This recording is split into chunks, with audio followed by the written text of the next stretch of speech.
వాక్యం చదువుకుందాం. మత్తయి సువార్త 8వ అధ్యాయము 23వ వచనము నుండి 27వ వచనం వరకు చదువుకుందాం. 23 నుండి 27 వరకు.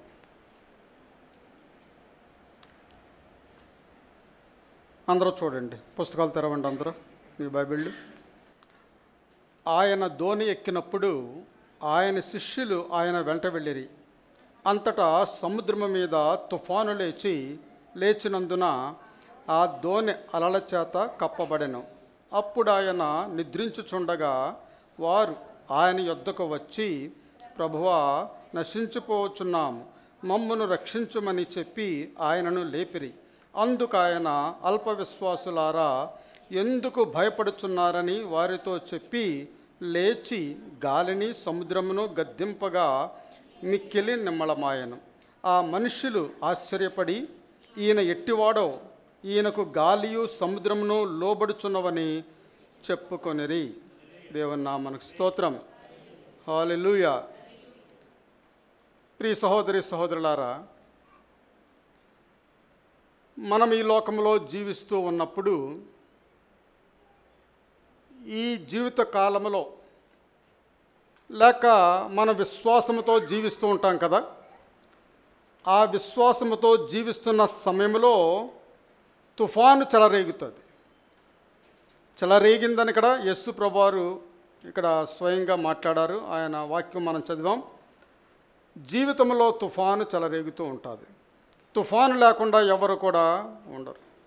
ఈరోజు ఈ 8వ అధ్యాయం అంతా కూడా మనం చదివినట్లయితే అనేకమైన అద్భుతాలు, యేసు ప్రభువారు చేసిన అద్భుతాలు అక్కడ రాయబడి ఉన్నాయి. యేసు ప్రభువారు దెయ్యాలను వెళ్ళగొట్టాడు, దురాత్మలను వెళ్ళగొట్టాడు, రోగాలను స్వస్థపరిచాడు, చీకటి శక్తులను, అంధకార శక్తులను బంధించాడు. అటువంటి గొప్ప కార్యాలు ఆయన చేస్తూ ఉండేవాడు. ఆయన ఎక్కడ ఉంటే అక్కడకు రోగులు వచ్చేవారు, దెయ్యాలు పట్టిన వాళ్ళు వచ్చేవారు, వారిని తీసుకుని వచ్చేవారు. ప్రజలు తీసుకుని వచ్చినప్పుడు దేవుడు యేసు ప్రభువారు వారందరినీ కూడా బాగు చేసేవారు. ఎలా బాగు చేసేవారు అనగా, ఔషధాలు ఏమి ఇచ్చేవారు కాదు, టాబ్లెట్స్ ఏమి ఇచ్చేవారు కాదు. ఆయన మాట ద్వారా బాగు చేసేవాడు. మాట ద్వారా స్వస్థత. ఇది ఎక్కడన్నా మనం వినగలమండి? మాట ద్వారా స్వస్థపడతారా? అసాధ్యము. అయితే యేసు ప్రభువారు మాట ద్వారా స్వస్థపరిచాడు. ఈ లోకంలో ఇటువంటి అద్భుతాలు చేసినట్లుగా ఎవరిని కూడా మనం చూడలేదు. కుష్ఠరోగులు పసిపిల్ల దేహం వలె అయిపోయినట్లు, శతాధిపతి దాసుడు పక్షవాయు చేత పడినప్పుడు బాగుపడినట్లు, పేతురు అత్తగారు జ్వరంతో పడినప్పుడు యేసు ప్రభువారు అక్కడ బాగు చేసినట్లు, ఆ విధమైనటువంటి అద్భుతాలు జరుగుతూ ఉండేవి. అయితే యేసు ప్రభువారు ఒక్కరే అద్భుతాలు చేశారా? ఈ దినము మనము కూడా అటువంటి అద్భుతాలు చేయగలమా అని మనం చూసినట్లయితే వాటికన్నా గొప్ప చేస్తామని యేసు ప్రభువారే చెప్పాడు. నేను అతిశయంగా చెప్పే మాట కాదు, యేసు ప్రభువారే చెప్పాడు. నేను చేసిన వాటికన్నా గొప్ప కార్యాలు మీరు చేస్తారని బైబిల్ గ్రంథంలో చెప్పబడి ఉన్నది. చాలామంది అనుకుంటారు, యేసు ప్రభువారు ఏదో మాట వరుసకు అలా అన్నాడు, కానీ ఆయనకన్నా గొప్ప అద్భుత కార్యాలు మనం ఏం చేయగలం అని చాలామంది అనుకుంటారు. అయితే ఈ లోకంలో అద్భుత కార్యముల కన్నా అద్భుత కార్యం ఏమిటంటే, ఒక పాపి రక్షింపడం అనేది అద్భుత కార్యం. ఒక పాపి పరిశుద్ధుడిగా మార్చబడ్డం అనేది అద్భుతం. చిరుతపులి తన మచ్చలు మార్చలేదు. అలాగనే ఒక పాపి అనేవాడు పాపం నుండి బయటకు రాలేడు. అటువంటి పాపిని దేవుడు మార్చగల శక్తి ఏ ద్వారానో? ఆయన మాట ద్వారా. ఆ మాట ఎవరు మాట్లాడితే? మనము మాట్లాడితే, మనము పలికితే ఆ మాట ద్వారా వారు రక్షింపబడుచు ఉన్నారు. దేవుని నామమునకు స్తోత్రం. మేము కూడా అనేక స్థలాల్లో దేవుని వాక్యం ప్రకటిస్తున్నప్పుడు, అనేక దేశాల్లో దేవుని వాక్యం ప్రకటిస్తూ ఉన్నప్పుడు, వాక్యం వింటూనే స్వస్థపడిన వారు వచ్చి సాక్ష్యం చెప్పిన వారిని నేను చూశాను. వాక్యం వింటూనే వారి అవసరం తీర్చబడే వారిని నేను చూశాను. అటువంటి వారి సాక్ష్యాలు కూడా నేను విన్నాను. అదే మాట బైబిల్ గ్రంథంలో అంటాడు, వినుట ద్వారా విశ్వాసము కలుగును. ఆ విశ్వాసమే మన విజయము. వినుట ద్వారా విశ్వాసము, విశ్వాసము మన విజయము. హల్లెలూయా. యెషయా భక్తుడు చెప్పిన ప్రకారము, ప్రవక్త చెప్పిన ప్రకారము 53వ అధ్యాయము 4-5 వచనాలు మనం చూసినట్లయితే, మన దోషములను బట్టి అతడు గాయపరచబడెను, మన దోషములను బట్టి అతడు నలుగుగొట్టబడెను, మన సమాధానార్థమైన శిక్ష అతని మీద పడెను, అతడు పొందిన దెబ్బల చేత మనకు స్వస్థత, అతడు పొందిన దెబ్బల చేత, యేసయ్య పొందిన దెబ్బల చేత మనకు స్వస్థత కలుగుచున్నదని యెషయా ప్రవక్త ముందుగానే ప్రవచించాడు. అంటే ఆపోజిట్, మనకు రోగం ఉన్నట్లయితే అది ఆరోగ్యంగా మార్చబడుతుంది. ఆమేన్. అశాంతిగా ఉన్నట్లయితే శాంతినిచ్చేవాడు యేసయ్య. పేదరికంలో ఉన్నట్లయితే ఐశ్వర్యాన్ని ఇచ్చేవాడు యేసయ్య. ఆమేన్. మానవులుగా ఉన్న మనలను దైవ కుమారులుగా చేయడానికి యేసయ్య లోకములకు వచ్చాడు. మనం మానవులమే, మామూలు మనుషులమే. అయితే దైవ కుమారులు అనగా శక్తి, బలము, ప్రేమ శక్తి ఎక్కడైతే ఉంటుందో అక్కడ వాడే దేవుడు. శక్తి, ప్రేమ కలిగిన వాడు యేసయ్య. శక్తి, ప్రేమ కలిగిన వాడు. ఈ లోకంలో చాలామంది ఉంటారు, ప్రేమించేవారు ఉంటారు, కానీ వాడికి శక్తి ఉండదు. చాలామంది శక్తిమంతులు ఉంటారు, వాళ్ళలో ప్రేమ ఉండదు. ఆ రెండు ఉన్నప్పుడే దేవుడు అని వారిని పిలవగలం. అయితే దేవుని కుమారులుగా, కుమార్తెలుగా పిలువబడుతున్న మనకు శక్తి, ప్రేమ కలిగిన వారుగా మనం ఉంటాం. కాబట్టి ఆ శక్తి, ప్రేమను బట్టి మాత్రమే మనం ఇటువంటి గొప్ప కార్యాలు చేయగల వారమై ఉన్నాం. భూలోకంలో జీవిస్తున్న మనకు ఆయన పరలోకమిచ్చువాడై ఉన్నాడు. అనేక మంది దాన్ని నమ్మరు, కానీ అది సత్యము. చీకటిలో ఉన్న మనకు ఆయన వెలుగు ఇచ్చిన వాడై ఉన్నాడు. ఆయన ఈ లోకానికి వెలుగుగా వచ్చి ఉన్నాడు. శోధనలోను, బాధల్లో ఉన్న మనలను ఆయన విడుదల చేసి సంతోషించువారుగా, క్రోవిన దూడల వలె, గంతులు వేయవారి వలె ఆయన మనల్ని చేస్తున్నాడు. ఆమేన్. హల్లెలూయా. శాపముతో ఉన్న ఈ లోకములో దేవుడు ఏం తీసుకుని వచ్చాడు అనగా ఆశీర్వాదం తీసుకుని వచ్చాడు. ఆమేన్. యెహోవా మనందరి దోషము అతని మీద మోపెను, అనగా యేసయ్య మీద మనందరి దోషము కూడా ఆయన మోపినట్లుగా ప్రవక్త ఇక్కడ వ్రాయిచున్నాడు. యేసు ప్రభువారు ఎక్కడికి వెళ్ళినా ఆయన దాక్కుని ఉండలేకపోయేవాడండి. ఎందుచేతనంటే వెలుగు ఎక్కడ ఉన్నా అది దాక్కుని ఉండదు. ఆ వెలుగు బయటికి కనబడుతూ ఉంటుంది. ఎంత చీకట్లో దాయాలన్నా అది దాయడానికి కుదరదు, వెలుగు బయటకు వచ్చేస్తుంది. అలాగనే యేసు ప్రభువారు ఎక్కడికి వెళ్ళినా ఆయన దాక్కుని ఉండలేకపోయేవాడు. ప్రజలందరూ కూడా ఆయన దగ్గరికి వచ్చేవారు. విరామం లేకుండా ఆయన దేవుని సేవ చేసేవారు. విరామం లేకుండా శిష్యులు ఆయన దగ్గరకు వచ్చిన వారిని అందరినీ కూడా బాగు చేయించినట్లుగా చేసేవాడు. ఏమాత్రం కూడా ఖాళీ ఉండేది కాదండి. అనగా ఖాళీ లేదు, విరామం లేదు అంటే దాని అర్థం ఏమిటంటే అలసిపోయే స్థితి. మనము రోజుకి 8 గంటలు పని చేసామంటే అలసిపోయి ఇంటికి వచ్చేస్తాం కదా. అదేవిధముగా యేసు ప్రభువారు కూడా విరామము లేకుండా ఆయన పని చేయడాన్ని బట్టి అలసిపోయి ఉన్నాడు. ఒకసారి ఆయన యొద్దకు గుంపులు ఆయన దగ్గరకు వచ్చడం చూశాడు.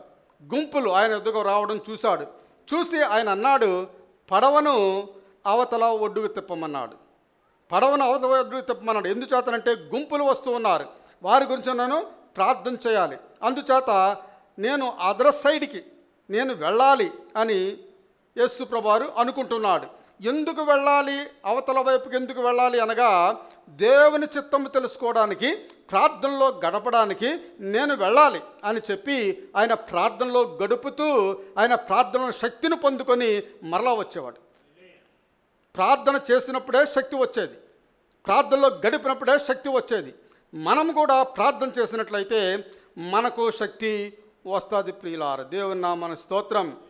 ఎందుకు ఆయన ప్రార్థనలో గడిపేవాడు అనగా పరిచర్య చేసే బాధ్యత ఆయన కలిగి ఉన్నాడు. అనారోగ్యంగా ఉన్న బిడ్డలకు పరిచర్య చేసి వారిని బాగు చేసే బాధ్యత యేసు ప్రభువారు కలిగి ఉన్నాడు. ఆమేన్.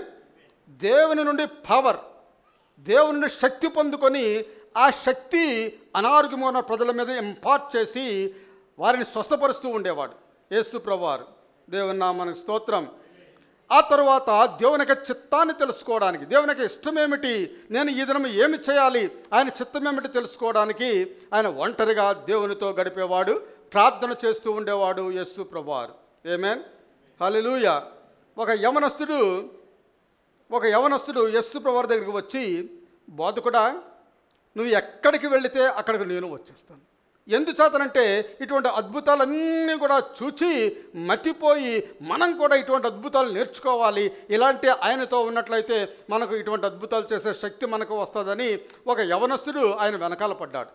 వెనకాల పడి అన్నాడు, నువ్వు ఎక్కడికి వెళితే నేను అక్కడ వచ్చేస్తాను అని చెప్పి అన్నప్పుడు యేసు ప్రభువారు ఏమన్నాడంటే, నక్కలకు బొరియలు ఉన్నాయి, నక్కలు తలవాల్చుకోవడానికి లేక ఉండడానికి బొరియలు ఉన్నాయి, ఆకాశ పక్షులకు గూళ్ళు ఉన్నాయి, మనుష్య కుమారునికి తలవాల్చుకోవడానికి స్థలము లేదు అన్నాడు. ఎక్కడికి వెళితే అక్కడ వస్తానంటున్నావు కదా, నేను తలవాల్చుకోవడానికే స్థలం లేదు యేసు ప్రభువారు ఆ యవనస్తునితో చెప్పాడు. ప్రియులారు, అలాగే కొంతమంది ఉద్రేకాన్ని బట్టి నేను కూడా క్రైస్తవునిగా మారిపోవాలి, నేను కూడా బాప్తిసం తీసేసుకోవాలి, నేను కూడా సంఘస్థుని అయిపోవాలి, నేను కూడా క్రిస్టియన్ అని అనిపించుకోవాలి అని చెప్పి కొంతమంది ఉద్రేకతను బట్టి క్రైస్తవులుగా మార్పు చెందాలని కోరుతూ ఉంటారు. ప్రియులారా, పెదవులతో చెప్పినంత మాత్రాన్ని మనము దేవుని యొక్క భక్తులు కాలేము, ఒక క్రిస్టియన్ కాలేము. పెదవులతో చెప్పినంత మాత్రాన్ని అది హృదయ అంతరంగంలోంచి రావాలి. దేవుడు హృదయాన్ని మార్చాలి. మన రాతి వంటి హృదయాన్ని ఆయన మార్చి ఆ హృదయాన్ని మాంసపు హృదయముగా ఆయన చేయవలసి ఉన్నది. దేవుని నామానికి స్తోత్రం. మనం మాట్లాడే ప్రతి మాట కూడా హృదయంలోంచి రావాలి, పెదవులోంచి కాదు. పెదవుల నుంచి రకరకాల మాటలు మాడతాం, కానీ హృదయంలోంచి ఆ మాట రావాలి. దేవుని నామానికి స్తోత్రం. హృదయ వేదనతో మనం మాట్లాడాలి, హృదయ వేదనతో ఆ మాట బయటికి రావాలి, అంతేగాని పెదవులతో ఆ మాట బయటికి రావడం అనేది కాదు. మనము లేక నీవు నేను మనం గ్రహించవలసింది ఏమిటంటే పాపిని అని గ్రహించాలి. మొట్టమొదటిగా నేను పాపిని అని గ్రహించగలిగితే నీ యుద్ధం సగం అయిపోయినట్టే. మన జీవితంలో పోరాడే యుద్ధము సగం అయిపోయినట్లే.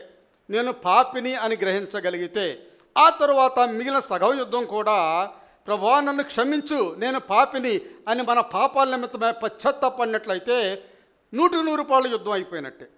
మన జీవితంలో పరిశుద్ధంగా మార్పు చేయబడతాం, నూతనంగా మార్పు చేయబడతాం. రక్షణ అంటున్నాం కదా, రక్షింపబడతాం. రక్షణ అనగా నరకము నుండి తప్పింపబడి పరలోక రాజ్యంలో చేర్చబడడం అనేదే రక్షణ.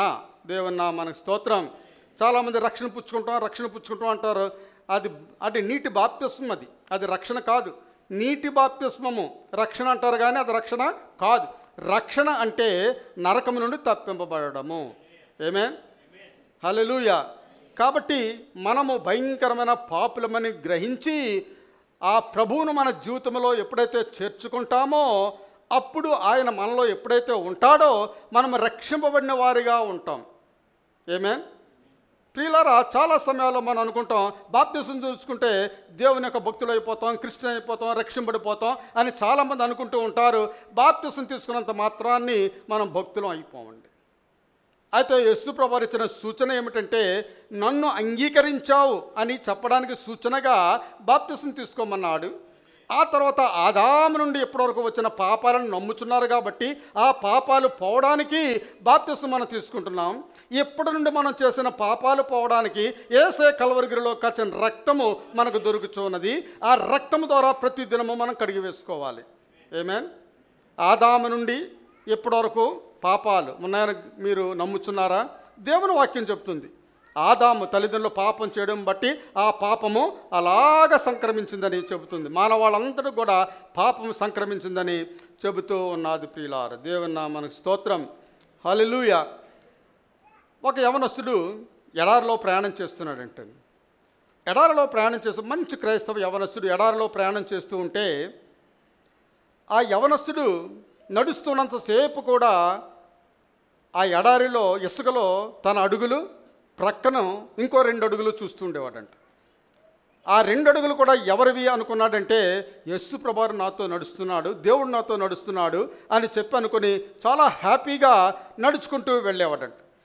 అయితే ఒక్కోసారి నడిచే సమయంలో దాటవలసి వచ్చేది, కష్టమైన మార్గం ఉండేది. ఆ మార్గంలో యేసు ప్రభువారి యొక్క అడుగులు కనబడేవి కాదంట, ఈయన అడుగులే కనబడాయి అనుకున్నవాడంట.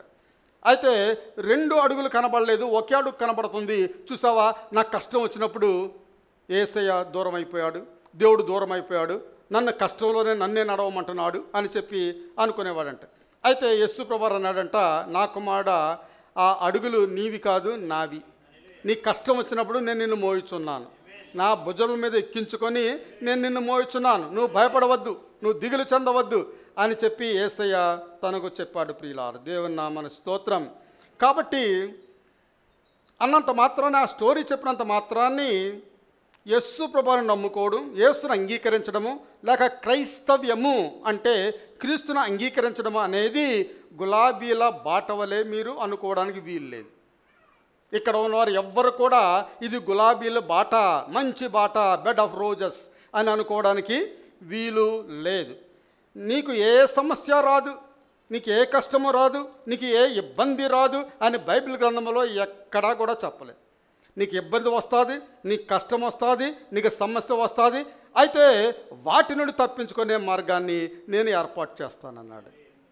అనేక మంది దాని నుండి తప్పించుకోలేరు. తప్పించుకోలేక రేపు నేను చూడలేను, వచ్చేవారు నేను చూడలేను, వచ్చే నెల నేను బ్రతకలేను అని చెప్పి సూసైడ్ చేసుకొని చనిపోయిన వారు చాలామంది ఉన్నారు. దేవుని నమ్ముకున్న మనకైతే నిరీక్షణ ఉన్నది, యేసయ్య మనకు తోడై ఉన్నాడని. వెయిట్ అండ్ సీ, కనిపెట్టండి, దేవుడే మన తరపున యుద్ధము చేస్తాడు అని మనం కనిపెట్టువారుగా మనము ఉంటాం. ప్రియులారా, దేవుని నామమునకు స్తోత్రం. హల్లెలూయా.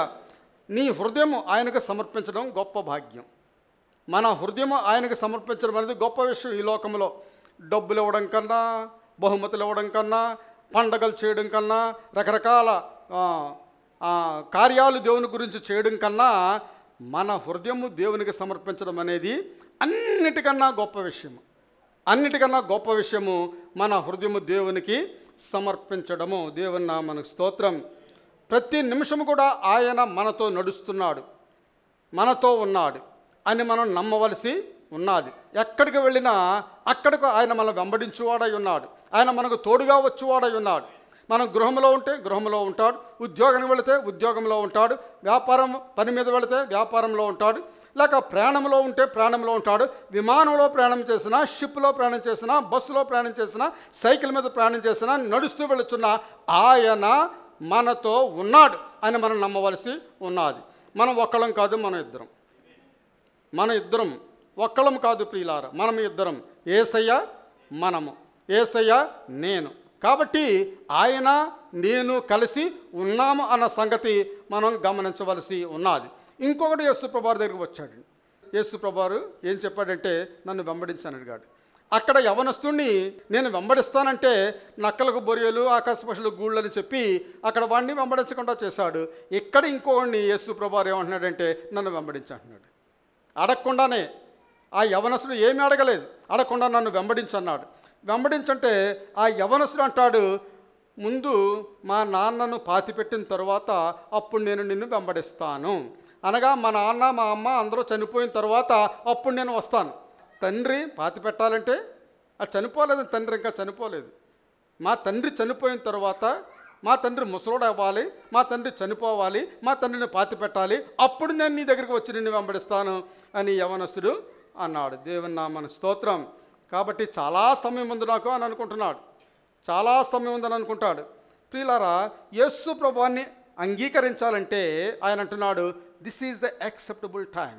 ఇదే అనుకూల సమయము, ఇదే రక్షణ దినము. మనం ఎప్పుడైతే స్వరం వినబడుతుందో అప్పుడే మనం ఆయన్ని అంగీకరించాలి. ఇదే రక్షణ దినమని దేవుడు మాట్లాడుతున్నాడు. రేపటి గురించి మనకు తెలియదు, రేపటి గురించి మనకు తెలియదు. టుమారో ఈజ్ టూ లేట్, చాలా ఆలస్యము రేపు అనేది. ప్రియులారా, యేసు ప్రభువుని అంగీకరించడము, యేసు ప్రభువుని ఒప్పుకోవడము, యేసు ప్రభువుని మన మనసులో చేర్చుకోవడము అనేది నేను ఏమంటానంటే that is love affair with Jesus Christ. Love affair, యేసు ప్రభువుతో ప్రేమలో పడడము. యేసు ప్రభువుతో మనం ప్రేమలో పడ్డామంటే ఆయన మన హృదయంలో చేర్చుకుంటాం. ఆమేన్. ఆయనలో ప్రేమలో పడాలి, ఆయన ప్రేమలో మనం పడాలి. ఆమేన్. మన ప్రేమలో కాదు, ఆయన ప్రేమలో మనం పడువారుగా ఉండాలి. ప్రియులారా, ఒక వ్యక్తిని గురించి మనం బైబిల్లో యేసు ప్రభువు చేస్తున్న అద్భుత కార్యాలు చూసి ఎమోషనల్ అయిపోయాడు. ఎమోషనల్ అయిపోయి ఆయన వెంబడించాలి అనుకునేవాడు. ఆయన అద్భుతాలు ఆశ్చర్యాలు చూసి ఆయన వెంబడించాలనుకునేవారు. కానీ పూర్ణ హృదయంతో కాదు. మనం యేసు ప్రభువారి ప్రేమలో పడినట్లయితే పూర్ణ హృదయంతో ఆయనకు మనం సమర్పించుకున్న వారుగా ఉంటాం. ఆయనకు సమర్పించుకున్న వారుగా ఉంటాం కంప్లీట్గా. అంతేగాని అక్కడ ఒక మాట ఇక్కడ ఒక మాట మాట్లాడి సంపూర్ణ హృదయం లేకుండా యేసును అంగీకరించకుండా ఉన్నవారు చాలామంది ఉంటూ ఉంటారు. యేసు ప్రభువారు అంటున్నాడు, నన్ను వెంబడించు, మృతులను పాతి పెట్టుకుంటారులే అని చెప్పి యేసు ప్రభువారు ఆయనతో అన్నాడు. Dead will buried the dead. మృతులను పాతి పెట్టుకుంటారు అని ఆయనతో చెప్పాడు. ఏమేన్? అయితే ఆయన వెంబడించాడా? వెంబడించలేదు. అక్కడ యవనస్తుడు వెంబడించాడా? వెంబడించలేదు. అంటే భక్తి అనేది వారికి ఇష్టం వచ్చినట్లు ఉంటే భక్తి చేస్తారు. ఇష్టం వచ్చినట్లు ఉండాలి, నాకు నచ్చినట్లుగా ఉండాలి, ఉంటే భక్తి చేస్తారు అని చాలామంది అనుకుంటాం. కానీ మనకు ఇష్టం వచ్చినట్లు దేవుడు భక్తి చేయించేవాడు కాదు. దేవునికి ఇష్టం వచ్చినట్లు మనం భక్తి చేయవారుగా ఉంటాం. ఆమేన్, హల్లెలూయా. అనేకసార్లు నేను చెబుతూ ఉంటాను, మన పరిస్థితుల్లోనికి యేసు ప్రభువుని తీసుకురావడం కాదు, కానీ యేసు ప్రభువు పరిస్థితిలోనికే మనం వెళ్ళిపోవాలి. వెళ్ళిపోయినప్పుడు మనం నిజమైనటువంటి భక్తి చేయవారుగా ఉంటాం. ప్రియులారా, దేవుని నామమున స్తోత్రం. అప్పుడు యేసు ప్రభువు దోణి ఎక్కి శిష్యులు ఆయన వెంబడించారు. యేసు ప్రభువు దోణి ఎక్కాడు. దోణి ఎక్కినప్పుడు శిష్యులందరూ కూడా ఆయన వెనకాల వెళ్ళారు. ప్రియులారా, యేసు ప్రభువుని వెంబడించడం అనేది చాలా గొప్ప కార్యం, గొప్ప విషయము. ఎందుచేతనంటే ఆయన మనలను మన మార్గంలో కాకుండా ఆయన మార్గంలో, అనగా పరిశుద్ధ మార్గంలో, అనగా మంచి మార్గంలో, సరైన మార్గంలో, తిన్నని మార్గంలో యేసయ్య మనల్ని నడిపించేవాడై ఉన్నాడు. ఆయన వెనకాల వెళ్ళినట్లయితే, ఆమేన్, ఆయన వెనకాల వెళ్ళండి. ఒక వ్యక్తి వెనకాల వెళ్ళవద్దు, ఒక పాస్టర్ వెనకాల వెళ్ళవద్దు. దేవుని వెనకాల వెళ్ళినట్లయితే ఆయన సరైన మార్గంలో మనల్ని నడిపించేవాడై ఉన్నాడు. మన జీవితకాలం అంతా కూడా ఆయన్ని వెంబడించి ఆయన కోసం జీవించడం అనేది గొప్ప విషయం. మధ్యలో పారిపోకూడదు. ఎంత కష్టం వచ్చినా, ఎంత ఇబ్బంది వచ్చినా, ఎంత రోగం వచ్చినా, ఎంత చీకటి అయినా సరే మనం ఆయన్ని వెంబడించే వారుగానే మనం ఉండాలి. మనం పారిపోవడానికి వీలు లేదు. జీవితకాలం అంతా కూడా యేసును వెంబడించేవారుగా ఉండాలి. ఎందుచేతనంటే ఆయన కృప కలిగిన వాడు, కనికరము కలిగిన వాడు, విసుకక విడనాడక దయచూపువాడు. ఆయన మన జీవితంలో ఉండి ఆయన మనల్ని నడిపించే దేవుడై ఉన్నాడు. ఆమేన్. సిలువే మన రక్షణ, సిలువే మన రక్షణ. ఆ రక్షణ మార్గాన్ని మనం ఎన్నడూ కూడా విడిచిపెట్టడానికి వీలులేదు. ఆయన దోణిలో ప్రయాణం చేస్తూ ఉంటే అక్కడ జరిగింది ఏమిటండి? గొప్ప తుఫాను చెలరేగింది. ఆయన దోణిలో ప్రయాణం చేస్తుంటే గొప్ప తుఫాను చెలరేగింది. హోలీ ల్యాండ్ అనగా ఆ పరిశుద్ధ స్థలములో, అనగా యెరూషలేము ఆ ఏరియాలో నాకు ఒక స్నేహితుడు ఉండేవాడు. ఆ స్నేహితుడు చెప్పేవాడు, గలిలయ సముద్రంలో ఎప్పుడు తుఫాను వస్తుందో, ఎప్పుడు ఆగిపోతుందో మనకు తెలియదంట. సడన్గా వస్తుందంట ఆ గలిలయ సముద్రంలో. ఆ విధముగా ఉంటుంది అని చెప్పాడు. గలిలయ సముద్రంలో నేను కూడా గలిలయ సముద్రంలో దిగాను. అనేక మందికి బాప్తిస్మం, యోర్దాను నదిలోకి దిగాను. అనేక మందికి బాప్తిస్మం ఇవ్వడం జరిగింది. గలిలయ సముద్రంలో చూచాము. గలిలియా అనే హోటల్స్ ఉన్నాయి అక్కడ. ఆ హోటల్స్లో కూడా మేము ఉండడం జరిగింది. ప్రియులారా, ఈ సముద్రము నిమ్మలంగా ఉన్నట్లే ఉంటుంది, ఒక్కోసారి సడన్గా రేజ్ అయిపోతూ ఉంటుంది, సడన్గా తుఫాను వచ్చేస్తూ ఉంటుంది.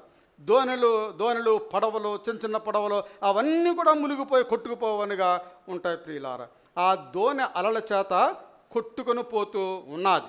అయితే యేసయ్య అలసట చెందాడు. యేసు ప్రభువు కూడా దోణిలో ఉన్నాడు. ఆయన అలసట చెందాడని రాయబడి ఉంది. అలసట అనగా ఈ టైర్డ్, ఆయన అలసట చెందాడు. అయితే యేసయ్యను చూస్తే ఆయన ప్రజలకు పరిచర్య చేసి చేసి చేసి అలసిపోయినట్లుగా మనం చూస్తున్నాం. ఆమేన్. మనం కూడా పని భారం ఎక్కువ ఉన్నప్పుడు అలసిపోయామని మనం చెబుతుంటాం కదా.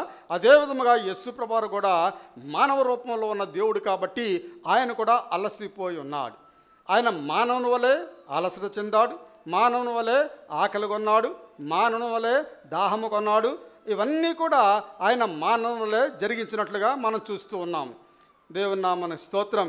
అయితే ఆ షిప్లో లేక ఆ పడవలో ఆయన ఏం చేశాడంటే, ఆ పడవలో చిన్న తలగడ వేసుకొని ఆయన ఎక్కడో అమరమున అన్నాడు, అనగా క్రింది భాగములో ఆయన నిద్రించుచున్నాడు. క్రింది భాగమున ఆయన నిద్రించుచున్నాడని వ్రాయబడి ఉన్నది. కాబట్టి ఏ ఒక్కరూ కూడా ఎగ్జంప్షన్ కాదండి. ఏ ఒక్కరూ కూడా ఇటువంటి తుఫాను నుండి తప్పించుకోవడానికి ఎగ్జంప్షన్ కాదు. ప్రతి ఒక్కరికి ఈ తుఫాన్లు వస్తాయి. జీవితంలో ప్రతి ఒక్కరికి తుఫాన్లు వస్తాయి. నాకు ఏ తుఫాను రాలేదు అన్నవాళ్ళు చేయొద్దండి, నాకు ఏ బాధ రాలేదు అన్నవాళ్ళు చేయొద్దండి, నాకు ఏ కష్టము రాలేదు అన్నవాళ్ళు చేయొద్దండి. ఎవరు లేరు, అందరికీ వచ్చాయి, వస్తూ ఉన్నాయి, అలా వస్తూనే ఉంటాయి. ఏమేన్, దాన్నే తుఫాను అని నేను చెబుతున్నాను. జీవితంలో తుఫాను, జీవితంలో సమస్య. ఏమేన్, హల్లెలూయా. కాబట్టి యేసు ప్రభువారు ఉన్న బోట్లోనే తుఫాను వచ్చిందంటే మన జీవితంలో తుఫాను రాదు అని చెప్పడానికి ఏ అవకాశం కూడా లేదు. యేసు వెంబడిస్తూ సాగిపోతూ ఉంటే, యేసును వెంబడిస్తున్నారు వీళ్ళందరూ, బాగా ఉంటుంది, మంచి ఆహారం, మంచి పదార్థాలు, మంచి తిండి, భోజనం, నీళ్లు అన్నీ దొరుకుతున్నాయి అని యేసును వెంబడిస్తూ వారు ముందుకు సాగుతూ ఉంటే వారు అక్కడ తుఫాన్ అని ఎదురు దెబ్బతిన్నట్లుగా మనం చూస్తూ ఉన్నాం ప్రియులారు. తుఫాను చెలరేగింది. ఇంతకాలం స్మూత్గా భక్తి చేసాం, ఏ కష్టము లేదు, ఏ ఇబ్బంది లేదు, చాలా స్మూత్గా. చంద్రాన్ని ఏ విధముగా స్మూత్గా ల్యాండ్ అయిందో ఆ విధముగా మన భక్తి కూడా స్మూత్ ల్యాండింగ్, మన భక్తి కూడా స్మూత్గా మనం చేయడం జరిగింది. ఏ సమస్య రాదు అని మనం అనుకుంటూ ఉంటాం. అయితే సడన్గా సమస్య రాగానే మనం అరుస్తాం, కేకలు వేస్తాం, భయపడిపోవారుగా మనం ఉంటాం. ఇక్కడ శిష్యులు కూడా ఆ విధంగానే భయపడిపోయినట్లుగా మనం చూస్తున్నాం. దేవుని మీద విశ్వాసము, ఏ సమస్య వచ్చినా, ఎంత కష్టం వచ్చినా దేవుని మీద విశ్వాసము ఉంచాలి. దేవుని మీద విశ్వాసము లేక దేవుని మీద విశ్వాసమా లేక పిరిగితనమా, రెండు. పిరిగితనము కూడా విశ్వాసమే. పిరిగితనము కూడా నెగిటివ్ థింగ్స్ మీద మనం ఎప్పుడైతే విశ్వాసం ఉంచుతామో అదే భయము. నాకు ఏదైతే రాబోచున్నది అని చెప్పి దాని మీద విశ్వాసం ఉంచుతామో అదే భయము. యోబు అంటాడు కదా, నేను దేని గురించి అయితే భయపడి ఉన్నానో అదే నా మీదకు వచ్చింది అని అంటాడు. దేవుని నామానికి స్తోత్రం, హల్లెలూయా. పిరిగితనము లేక అవిశ్వాసము, విశ్వాసము భయము, ఈ రెండునండి మన జీవితంలో ఉండే. ఒకటి విశ్వాసము, రెండోది భయము. రెండు కలిసి ఎప్పుడూ ఉండవు, నువ్వు భయంలోనా ఉండవచ్చు, విశ్వాసంలోనైనా ఉండవచ్చు. ఈ రెండు మానవుని యొక్క భావములు. మానవుడు భావము అంటాం కదా, మన భావం ఏమిటంటే ఉంటే విశ్వాసంలో ఉంటాం, లేకపోతే భయంలో ఉంటాం. భయం అనగా పిరిగితనము, అవిశ్వాసము, అపనమ్మిక. లేకపోయినట్లయితే విశ్వాసము. ఈ రెండిట్లో దేంట్లోనే అయినా మనం ఉండవచ్చు. రెండు కలిసి ఉండే అవకాశము లేదు. ఒకవేళ రెండు కలిసి ఉన్నారని మీరు అనుకున్నట్లయితే అది పొరబడుచు ఉన్నారు. దేవుని నామమున స్తోత్రం, హల్లెలూయా. విశ్వాసం అంటే దేవుని మంచి కార్యముల మీద నమ్మకము ఉంచడము, దేవుడు చేయ మంచి కార్యముల మీద నమ్మకము ఉంచడము. దేవుని నామమున స్తోత్రం. భయం అనేది కూడా ఒక రకమైన నమ్మకమే. భయము కూడా ఒక రకమైన నమ్మకమే. మంచి కార్యాలకు బదులు చెడు కార్యాల మీద విశ్వాసం ఉంచడము అనేది భయము. మంచి కార్యాలకు బదులు చెడు కార్యాల మీద విశ్వాసం ఉంచడం అనేది ఏంటంటే అది భయము. దెయ్యముల యొక్క శక్తి మీద మన విశ్వాసం ఉంచుతాం ఒక్కోసారి, చీకటి శక్తుల మీద విశ్వాసం ఉంచుతాం ఒకసారి. ఇదంతా కూడా మనకి ఏం కలుగు చేస్తుందంటే భయాన్ని కలుగు చేస్తుంది. భయాన్ని. కొంతమంది నీరసించిపోయినప్పుడు నాకు దెయ్యం వచ్చి పట్టుకున్నదండి అంటుంటారు, చూసారా? అది భయం. ఆ నీరసం అనే ఎక్కడైతే ఉన్నదో అక్కడ సాతాను మనం కొట్టడానికి ప్రయత్నం చేస్తూ ఉంటుంది. అప్పుడు శిష్యులు ఏం చేశారంటే వచ్చి ఆయన లేపారు. ప్రభువా, మేము నశించిపోవచ్చున్నాము, మమ్మల్ని రక్షించవా అని అడిగారు. ఇక్కడ విశేషం ఏమిటంటే యేసు ప్రభువు కూడా అదే బోట్లో ఉన్నాడు కదా. నశించిపోతే మొత్తం నశించిపోవాలి కదా. మనం నశించిపోవచ్చున్నామని చెప్పొచ్చు కదా. మేము నశించిపోవచ్చున్నామని చెప్పారు. మనమని యేసు ప్రభువారిని కలపలేదు. యేసు ప్రభువారు ఏదో విధంగా బయటకు వచ్చేస్తాడులే అని చెప్పి అనుకున్నారేమో. యేసు ప్రభువారు కూడా నశించిపోతాడు, యేసు ప్రభువారు కూడా మునిగిపోతాడు. ఆయన మానవ రూపంలో ఉన్న దేవుడు అయినప్పుడు కూడా ఆయన మునిగిపోతాడు. అందుచేత వీరు అన్నారు, ప్రభువా, మేము నశించిపోవచ్చున్నాము, మమ్మల్ని రక్షించవా అని అడిగారు. మమ్మల్ని రక్షించు అని అక్కడ అడిగినట్లుగా మనం చూస్తున్నాం. ప్రియ సహోదరి సహోదరులారా, ఈ రాత్రి మీరు కూడా అటువంటి భయంకరమైన పరిస్థితుల్లో ఉన్నట్లయితే యేసును పిలవడం మంచిది. శిష్యులు భయంకరమైన స్థితిలో ఉన్నప్పుడు యేసును పిలిచారు, రక్షించు ప్రభువా అని పిలిచారు. మనం కూడా భయంకరమైన పరిస్థితుల్లో మన కుటుంబంలో అనారోగ్యము, నష్టము, ఇవన్నీ కూడా అపజయాలు ఇవన్నీ కూడా జరుగుతున్నప్పుడు మనం ఏం చేయాలంటే యేసు ప్రభువారిని పిలవాలి. యేసు ప్రభువారిని పిలవాలి. మన జీవిత తుఫాన్ని అణిచివేయడానికి శక్తి కలిగిన వాడు యేసయ్య ఒక్కడే. నీ జీవితపు తుఫానుని అణిచివేయ శక్తి కలిగిన వాడు యేసయ్య ఒక్కడే. ఆయన్ని పిలవండి. ఆయన పిలిచినట్లయితే ఆ తుఫాను అణిచివేయగలవాడే ఉన్నాడు. మనం యేసయ్యను చూడాలి. ఈ లోకమంతా కూడా యేసయ్యను చూడాలని ఎదురు చూస్తూ ఉన్నదండి. వారే యేసయ్యను చూడాలని ఎదురు చూస్తున్నట్లయితే మనము మరణిత్యముగా యేసయ్యను చూడాలని ఎదురు చూడాలి. న్యూ టెస్టిమెంట్లో జక్కయ్య అనే ఒక భక్తుడు ఉంటాడు, ఒక ట్యాక్స్ కలెక్టర్ ఉంటాడు. యేసయ్యను చూడాలని ఆయన ఆశపడ్డాడు. యేసయ్యను చూడాలని ఆశపడ్డాడు. ప్రియులారా, మన దేశమంతా కూడా పాపంతో నిండిపోయి ఉన్నది. దేశమంతా కూడా పాపంతో నిండిపోయి ఉన్నది. అనగా దేశం అనగా చెట్టు పుట్టలు ఆకాశం ఇవి కాదండి, మనుషులందరూ కూడా పాపంతో నింపబడి ఉన్నారు. అయినా ప్రజలు యేసును చూడాలని ఎదురు చూస్తూ ఉన్నారు. ఇంత పాపంతో నింపబడిన ప్రజలందరూ కూడా యేసును చూడాలని ఎదురు చూస్తున్నారు. యేసనగా ప్రేమ, యేసనగా ప్రేమ, యేసనగా క్షమించే స్వభావం, యేసనగా శక్తి.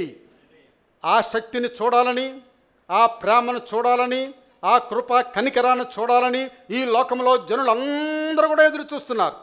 ఎవరు చూపిస్తారు ఆయన ప్రేమను? ఆయన మనల్ని విడిచిపెట్టి వెళ్ళాడు. మనమే ఆయన ప్రేమను చూపించువారుగా, ఆయన కనికరాన్ని చూపించువారుగా మనల్ని ఆయన ఏర్పాటు చేసుకొని ఆయన వెళ్ళి ఉన్నాడు. ప్రియులారా, దేవుని నామమునకు స్తోత్రం. ఏ సమస్య యేసయ్యకు కష్టం కాదండి. ఏ సమస్య కూడా యేసయ్యకు కష్టం కాదు. ఏ రోగము కూడా ఇది పెద్ద రోగము చిన్న రోగం అనేది యేసయ్యకు లేదు. యేసయ్యకు పెద్ద రోగము చిన్న రోగం అనేది భేదము లేదు. రోగం అంటే రోగమే, దెయ్యం అంటే దెయ్యమే. వాటిని వెళ్ళగొట్టడమే ఆయన యొక్క పని. ఆ రోగము నుండి, ఆ రోగముతో ఎన్నాళ్ళ నుండి బాధపడుచున్నా ఆయనకు అది ఎన్నాళ్ళ నుంచి బాధపడుచున్నావు నువ్వు? 38 సంవత్సరాల నుండా? It is very difficult. 38 సంవత్సరాలు అంటే చాలా కష్టం. ఏమైనా 2-3 సంవత్సరాలు అయితే బాగు చేయడానికి అవకాశం ఉంది, కానీ 38 సంవత్సరాలు అంటే చాలా డిఫికల్ట్ అని యేసు ప్రభువారు ఎక్కడన్నా అన్నాడండి? యేసు ప్రభువారు ఎక్కడా కూడా అనలేదు. అది 30 సంవత్సరాలు కావచ్చు, 20 సంవత్సరాలు కావచ్చు, ఎన్ని సంవత్సరాలైనా కావచ్చు, ఆయన స్వస్థపరిచే శక్తి ఆయన దగ్గర ఉన్నది. ప్రియులారా, దేవుని నామమునకు స్తోత్రం. యేసు ప్రభువారు 5,000 మందికి ఆహారం పెట్టాడు. ఎంతమంది ఉన్నారు ఇక్కడ? 5,000 మంది. పిల్లలు పెద్దోళ్ళు కలుపుకున్నట్లయితే 10,000 అయిపోతారు. 10,000 మందికి మనం ఆహారం పెట్టగలమా? ఇంపాసిబుల్, పంపించేయండి అని చెప్పేసి అనలేదు. ఆయన అక్కడ ఉన్న చిన్న కుర్రవాడి దగ్గర ఉన్న బ్రేక్ఫాస్ట్ తీసుకొని దాన్ని ఆశీర్వదించాడు. ఆశీర్వదించి 5,000 మందికి పిల్లలు పెద్దలతో సహా కలిపి 10,000 మంది అక్కడ భోజనం చేయగా ఇంకా 12 గంపలు నింపబడి ఉన్నాయి. 12 గంపలు ఎందుకు నింపబడి ఉన్నాయి అనగా, ప్రియులారా, అక్కడ శిష్యులు అనుమానించారు. ఇంతమందికి మనం భోజనం అక్కడి నుంచి తీసుకొచ్చి పెడతాం ప్రభువా అని చెప్పి అడిగారు. కాబట్టి ఆయనకు 12 ఒక్కొక్కడికి ఒక గంప మీరు తీసుకోండి అని చెప్పేసి యేసు ప్రభువారు ఇచ్చాడు. ఆ విధమైన మనకు కావలసిన దానికన్నా ఎక్కువగా ఇచ్చు దేవుడు. కావలసిన దానికన్నా ఎక్కువగా ఇచ్చు దేవుడు. నీకు రూపాయి కావాలంటే 10 రూపాయలు తీసుకో అంటాడు. నీకు 10 రూపాయలు కావాలంటే 100 రూపాయలు తీసుకో అంటాడు. నీకు 100 రూపాయలు కావాలంటే 1000 రూపాయలు తీసుకో అంటాడు. అటువంటి దేవుని మనం ఆరాధన చేస్తున్నాం ప్రియులారా. అటువంటి గొప్ప దేవుని మనం ఆరాధన చేస్తూ ఉన్నాము. దేవుని నామమునకు స్తోత్రం. 5,000 మందికి ఆయన ఆహారం పెట్టిన తరువాత ఆయన ప్రార్థించుకోవడం మరలా వెళ్ళిపోయాడు. ప్రార్థన చేయడానికి మరలా వెళ్ళిపోయాడు. హల్లెలూయా. ఆయన వెనక్కి ఉండిపోయాడు. శిష్యులు వెళ్ళిపోయారు. మరలా శిష్యులు బోటు మీద సముద్రంలో ప్రయాణం చేస్తున్నారు. మరలా తుఫాను వచ్చింది. ఆ సమయంలో యేసు నీళ్ల మీద నడుచుకుంటూ వస్తున్నాడు. ఎప్పుడంటే యేసు ప్రభువారు నీళ్ల మీద నడుచుకుంటూ వస్తున్నాడు?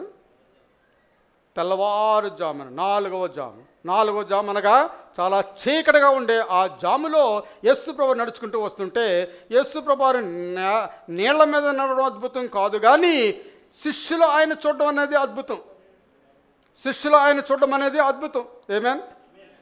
హల్లెలూయా. యేసు మాత్రమే కాదు, పేతురు అన్నాడు, అది నీవే అయినట్లయితే నేను కూడా నీటి మీద నడుస్తాను ప్రభువా అని చెప్పినప్పుడు రమ్మని యేసు ప్రభువారు పిలవగానే పేతురు గారు కూడా నీటి మీద నడిచినట్లుగా మనం చూస్తూ ఉన్నాం. దేవుని నామమునకు స్తోత్రం. హల్లెలూయా. ఎంతసేపు అయితే యేసు వైపు చూస్తూ ఉన్నాడో అంతసేపు కూడా నీటి మీద నడిచాడు. యేసు వైపు చూడడం మానేసి చుట్టుప్రక్కల ఆ గాలి తుఫాను వైపు చూచినప్పుడు పేతురు మునిగిపోసాగాను అని వ్రాయబడి ఉన్నది. మునిగిపోసాగిననే మాట మనకు అక్కర్లేదు, కానీ యేసు వైపు చూస్తూ నడుస్తూ ఉన్నాడు. అది గొప్ప విషయం. అది 1 నిమిషం కావచ్చు, 2 నిమిషాలు కావచ్చు, గంట కావచ్చు, అరగంట కావచ్చు, నీటి మీద పేతురు నడిచాడు. అది గొప్ప విషయం ప్రియులారు. యేసు ప్రభువు మాట చొప్పున ఆయన నడిచి ఉన్నాడు. ఆమేన్. యేసు ప్రభువు ఉన్న బోట్లోనే తుఫాను వచ్చింది. శిష్యులు యేసయ్యను మరిచిపోయారు. ఆయన అక్కడ ఉన్నాడన్న సంగతి మర్చిపోయారు. మన జీవిత సమస్యల్లో కష్టము, ఇబ్బంది, ఇరుకులు వచ్చినప్పుడు దేవుని దగ్గర వెళ్ళడం మర్చిపోతాం, ప్రార్థన చేయడం మర్చిపోతాం, మోకాళ్ళు వేయడం మర్చిపోతాం, ఆయన శక్తి గురించి ఆలోచించే ఆలోచన, విచక్షణ జ్ఞానాన్ని మనం మర్చిపోవారుగా ఉంటాం. ఆయన అద్భుతాలు ఎన్నో మనం మాట్లాడాం, ఎన్నో బోధలు చేసాం, ఎన్నో బోధలు మనం విన్నాం, ఆయన చేసిన అద్భుత కార్యాలు అన్నీ కూడా విన్నాం. ఆ సమయంలో అవి ఏమి గుర్తుకు రాకుండా మన మైండ్ అంతా బ్లాక్ అయిపోయి ఎలాగని 4 మూలలో 4 దిక్కులు చూచువారుగా ఉంటాం. యేసయ్య స్వస్థపరచడం మనం విన్నాం. ఇప్పుడు ఎందుకు స్వస్థపరచడు? యేసయ్య స్వస్థపరిచాడు, ఇప్పుడు ఎందుకు స్వస్థపరచడు? విజయ్ కుమార్, మీ అమ్మగారిని యేసయ్య స్వస్థపరుస్తాడు. ఆమేన్. యేసు ప్రభువారు మీ అమ్మగారిని స్వస్థపరుస్తాడు. నువ్వు నమ్మాలి, విశ్వాసం ఉంచాలి. ఆమేన్. హల్లెలూయా. నేను విశ్వాసం ఉంచున్నాను, యేసయ్య నా తల్లిని బాగు చేస్తాడు అని నువ్వు చెప్పినట్లయితే యేసు ప్రభువారు మీ తల్లిని బాగు చేయవాడై ఉన్నాడు. రోగులను బాగు చేశాడు, నీళ్లను ద్రాక్షారసంగా మార్చాడు. ఆమేన్. నీళ్లను ఎందుకు ద్రాక్షారసంగా మార్చాలి అంటే ఆయన అక్కడ ఉన్న ఆనందాన్ని ఆయన మరలా తిరిగి ఇవ్వాలని. ఆ ద్రాక్షారసం త్రాగినప్పుడే ఆ వివాహంలో అందరూ కూడా ఆనందంగా ఉంటారు. అందరి ఆనందం కొల్లగొట్టకుండా అందరికీ తిరిగి ఆనందం ఇవ్వాలని ఆయన ఫ్రెష్ ద్రాక్షారసాన్ని వారికి ఇచ్చినట్లుగా మనం చూస్తున్నాం. ఆమేన్. దెయ్యాలను వెళ్ళగొట్టాడు, సమాధిలో తిరుగుతున్న కుర్రోని బాగు చేశాడు, చనిపోయిన ఒకే ఒక కుమారుడు తల్లి ఏడుస్తూ ఉన్నది, పాడెను ముట్టుకొని లమ్మని ఆ కుమారుని బాగు చేసినట్లుగా మనం చూస్తున్నాం. మరియా, మార్తా ఇప్పుడు కన్నీరు కారుస్తున్నప్పుడు యేసు ప్రభువు అక్కడికి వచ్చి 4 రోజులైనప్పుడు కూడా యేసు ప్రభువు అక్కడికి వచ్చి లాజరును ముట్టి లేపాడు. లాజరు బయటికి రమ్మని చెప్పగానే లాజరు ప్రేత వస్త్రాలతో ఆయన బయటకు వచ్చినట్లుగా మనం చూస్తున్నాం. మార్తా, మరియా, లాజరు. అక్కడ అద్భుత కార్యం జరిగింది ప్రియులార. చనిపోయి 4 దినాలయ్యి వాసన కొడుతున్న లాజరును లేపిన యేసయ్యను మనం ఆరాధన చేయుచున్నాం. ఆయన పాపం మీద ఆయనకి విజయము, మరణం మీద ఆయనకి విజయము, అన్ని శక్తుల మీద కూడా ఆయన విజయము కలిగిన వానిగా ఉన్నాడు. అందుచేత ఆయన అంటాం మనము ప్రభువులకు ప్రభువు, రాజులకు రాజు. ప్రభువులకు ప్రభువు, రాజులకు రాజు. కాబట్టి ప్రియ సహోదరి సహోదరులారా, మనము భయపడవలసిన పని లేదు. ఈ రాత్రి ఈ మాటలు వింటున్న ఎవ్వరు కూడా ఏ విషయం గురించి కూడా భయపడవద్దు. మరణం గురించి కానీ, అనారోగ్యం గురించి కానీ, చీకటి శక్తుల గురించి కానీ, క్షుద్ర శక్తుల గురించి కానీ, దేని గురించి కూడా మీరు భయపడవద్దు. ఎవరి గురించి కూడా మీరు భయపడవద్దు. దేవుడు నీకు తోడై ఉన్నాడు, నాకు తోడై ఉన్నాడు. ఆమేన్. హల్లెలూయా. తండ్రి అనే దేవుడు మనల్ని ఎక్కడికి నడిపిస్తే అక్కడికి వెళ్ళిపోవాలి. బ్లైండ్ ఫెయిత్, గ్రుడ్డిగా మనం నమ్మేసి వెళ్ళిపోవాలంతే. ఒకరోజు యేసయ్య చాలా దూరంలో ఉన్నాడు. తుయరి, సీదోను అనే పట్టణాల గుండా యేసు ప్రభువారు వెళ్ళుచు అక్కడ ఒక స్త్రీని స్వస్థపరిచాడు. మరలా గెరాసేను సమాధుల్లో దెయ్యముతో బాధపడుచున్న ఒక వ్యక్తి, రాళ్లతో తనకు తాను గాయపరుచుకున్న ఒక వ్యక్తిని యేసు ప్రభువారు చూచి కనికరపడ్డాడు. యవనస్తుడు కనికరపడ్డాడు.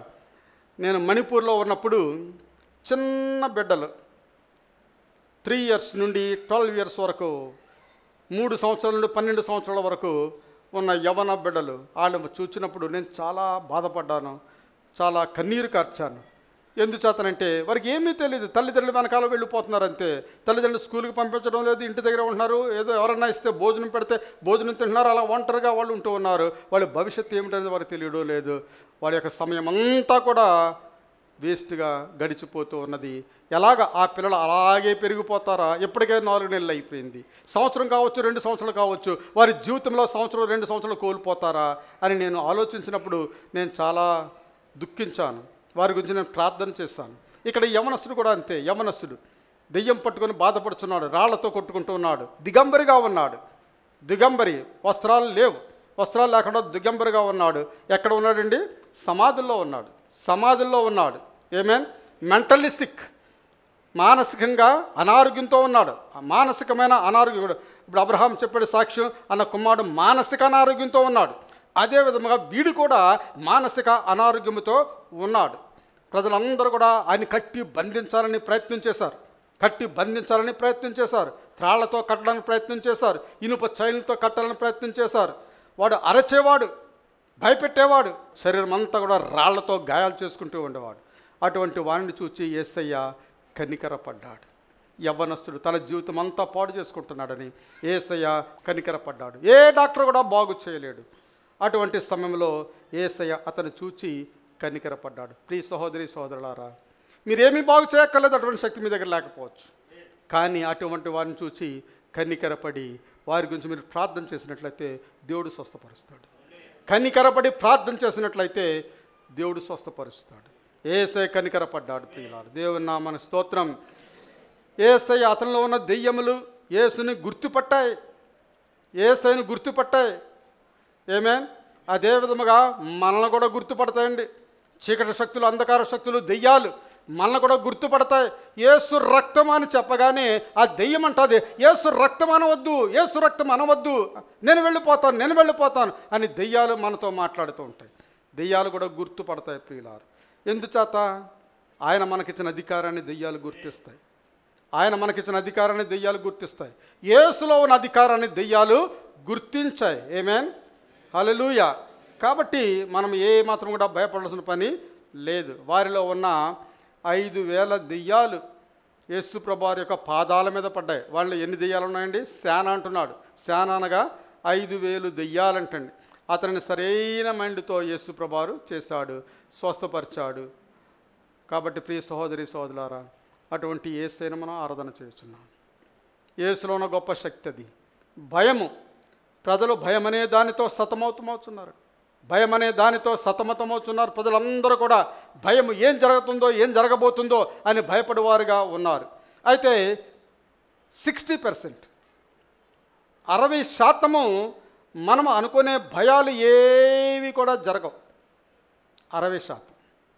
మీరు అనుకుంటారు కదా, భయాలన్నీ కూడా జరిగిపోతాయి అనుకుంటారు కదా. 60% ఏ భయాలు కూడా జరగవు. 38% ఈ భయాలు, ఈ విషయాలు అన్నీ కూడా జరిగిపోయినాయే. 38%. ఇంకెంత ఉందండి? 60, 38, 98. ఎంత శాతం ఉన్నది? ఇంకా 2% ఉన్నది. అయితే ఈ 2% ఉన్న భయాన్ని దేవుడి యొక్క విశ్వాసం ద్వారా మనం జయించగలం. జస్ట్ 2% మనం భయపడవలసింది. ఆ భయం కూడా యేసయ్య మీద ఉన్న విశ్వాసంతో మనము జయించగల వారమై ఉన్నాము. మన జీవితము భయము లేక విశ్వాసము, భయముతో కానీ విశ్వాసంతో కానీ కంట్రోల్ చేయబడుతుంటుంది. మన లైఫ్ అంతా కూడా భయము. చాలామంది నోరు ఓపెన్ చేస్తే నెగిటివ్ మాటలే,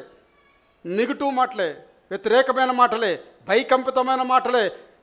చాలామంది క్రైస్తవులు వారు ట్రైన్ అప్ అవ్వక, వారు బోధింపడక ఆ విధంగా మాట్లాడేవారుగా ఉన్నారు. మీరు ఎప్పుడు కూడా నెగిటివ్ మాట మాట్లాడడానికి వీలు లేదు. ఎప్పుడు కూడా నెగిటివ్ మాట మాట్లాడడానికి వీలు లేదు. అది దేవుని యొక్క సిద్ధాంతం. నెగిటివ్ మాట మాట్లాడినట్లయితే మీరు సాతాన్ని ఎగ్జాల్ట్ చేసినట్లు, సాతాన్ని గొప్ప చేసినట్లు. కాబట్టి నెగిటివ్ మాట ఎప్పుడు కూడా మాట్లాడడానికి వీలు లేదు. దేవుని నామమునకు స్తోత్రం. ఈ నెగిటివ్ మాట ద్వారా మనలో భయం అనేది వస్తుందండి. వ్యతిరేకమైన మాట మాట్లాడుతుంటారు కదా, దాన్ని బట్టి భయం అనేది మనలోనికి వస్తుంది. ఆ భయం ద్వారా రోగం వస్తుంది. ఆ భయం ద్వారా రోగం అనేది వస్తుంది. క్యాన్సర్ అనేది వస్తుంది, గ్రుడ్డితనం అనేది వస్తుంది, స్ట్రోక్స్ అనేవి వస్తాయి. ఇవన్నీ కూడా భయకంపితమైన మాటలు మీరు మాట్లాడడాన్ని బట్టి అవి మన హృదయంలోకి వెళ్ళి అవి ఇటువంటి రోగాల్ని మనకు. యోబు అంటాడు కదా, నేను దేని గురించి అయితే భయపడి ఉన్నానో అది నా మీదకు వచ్చింది. దేని గురించి అయితే భయపడి ఉన్నానో అదే నా మీదకు వచ్చింది. కాబట్టి ప్రియ సహోదరి సహోదరులారా, మనకు నిజమైన శాంతి కావాలంటే మన పూర్ణ హృదయంతో ఆయనకి సమర్పించుకోవాలి. ఆయన మీద పడిపోవాలి, బేస్ అయిపోవాలి కంప్లీట్గా. ఆయన మీద పడిపోవాలి. ఆయన తప్ప నాకు ఎవరూ లేరు అని చెప్పి ఆయన మీద మనము వాలిపోవాలి. ఈ రాత్రి ఈ సభలో లేక ఈ అసెంబ్లీలో, ఈ మీటింగ్లో ఎవరైనా నాకు ఫలానా రోగం వస్తుందేమో అని మీరు భయపడుచున్నట్లయితే నీవు దేవుని శక్తి కన్నా సాతాను శక్తికి ఎక్కువ ప్రిఫరెన్స్ ఇస్తూ ఉన్నావు.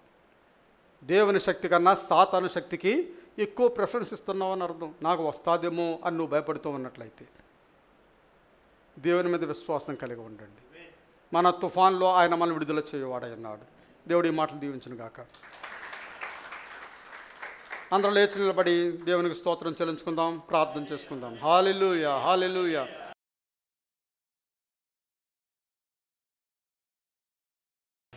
పరిశుద్ధుడు సర్వాధికారి యేసు ప్రభువా, మీ శ్రేష్టమైన నామానికి వందనాలు. ఈ విధముగా ఎవరైనా అనారోగ్యంతో ఇక్కడ ఉన్నట్లయితే ప్రతి బిడ్డను మీరు స్వస్థపరచండి నాయన. నీకు ఆ శక్తి ఉన్నది ప్రభువా. శక్తి ఎల్లప్పుడూ కూడా ఏకరీతిగానే ఉన్నది. నిన్న నేడు నిరంతరము ఏకరీతిగా ఉన్న దేవుడు అని హెబ్రీ పత్రికలో రాయబడిన ప్రకారము నీలో మార్పు లేదు ప్రభువా. నీ శక్తిలో మార్పు లేదు, నీ ప్రేమలో మార్పు లేదు, నీ కనికరంలో మార్పు లేదు. ఆ గెరాసేనీలు అనే దేశంలో ఆ సమాధిలో ఉన్న వ్యక్తిని చూచి, ఆ యవనసుని చూసి మీరు కనికరపడ్డారు. అలాగనే ఇక్కడ అనారోగ్యంతో బాధపడుతున్న బిడ్డలను చూచి మీరు కనికరపడమని ప్రార్థన చేస్తున్నాం. మీరు కనికరపడి స్వస్థపరిచిన దేవానికి వందనాలు. కనికరపడి స్వస్థపరిచిన దేవానికి వందనాలు. మీరే దీవించి ఆశీర్వదించండి. ఈ దినము ఈ రాత్రి సమయంలో విన్న వాక్యము వారి హృదయంలో భద్రము చేసుకొని నిన్ను ఘనముగా ఎంచి, సాతాను కన్నా నిన్ను ఘనముగా ఎంచి, వారు నోట నుండి ఏ మాత్రము కూడా వ్యతిరేకమైన మాట రాకుండా, నెగిటివ్ మాట రాకుండా, అవిశ్వాసకరమైన మాట రాకుండా, విశ్వాసంతో కూడిన, శక్తితో కూడిన, పరిశుద్ధాత్మతో కూడిన మాట వారు నోటి నుండి రావడానికి మీరు సహాయం చేయమని ప్రార్థన చేస్తున్నాం. మీరే దీవించి ఆశ్రయించి మహిమ పొందవలసిందని. వారు తిరిగి వెళ్ళుచుండగా ప్రయాణంలో తోడై ఉండండి ఆయన. ప్రతి ఒక్కరూ సురక్షితంగా గమ్యస్థానం చేర్చి వారి వారి గృహాల్లోనికి వెళ్ళడానికి మీరు సహాయం చేయమని యేసు పరిశుద్ధ నామమున అడుగుచున్నాం తండ్రి. ఆమేన్. తండ్రి అయిన దేవుని యొక్క ప్రేమ, కుమారుడు యేసయ్య కృప, పరిశుద్ధాత్మిక అన్యోన్య సహవాసం ఇప్పుడు ఎల్లప్పుడూ మనకును మనవలే కనిపెడుచున్న పరిశుద్ధులందరికీ తోడై ఉండును గాక. ఆమేన్, ఆమేన్.